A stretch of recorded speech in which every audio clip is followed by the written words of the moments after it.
Mais pourquoi Guy aurait dû mourir face à Madara? Pendant tout Naruto, on comprend une chose à travers le personnage de Guy, l'idée que le travail surpassera toujours le génie. Mais c'est bien lors du combat final que Guy nous le prouvera. Malheureusement, Guy se condamne à une mort certaine avec l'ouverture de la 8e porte, ce qui demandera l'intervention de Naruto pour le sauver. Alors pourquoi selon moi il n'aurait pas dû? Laissez-moi vous expliquer. Guy est un personnage qui n'avait aucune prédisposition. Pas de clan légendaire, pas de pouvoir hérité et pas de destin écrit à l'avance. Guy ne possédait qu'une seule chose, la volonté. Une volonté qui ne s'est jamais fissurée.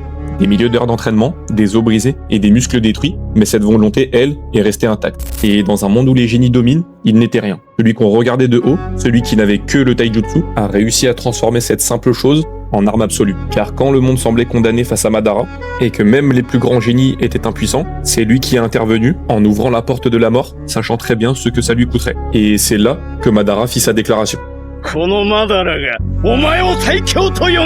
Un homme sans don, sans héritage, sans destinée, proclamé au sommet par le plus grand ennemi du monde. Mais le fait de l'avoir sauvé est une erreur narrative, car Guy n'était pas en train de perdre, il était en train de conclure. Sa vie entière était construite autour d'une idée, l'effort peut dépasser le talent, et là, face à Madara, il venait de le prouver.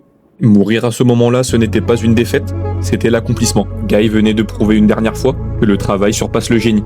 Et en le sauvant, Naruto ne l'a pas laissé clôturer son histoire.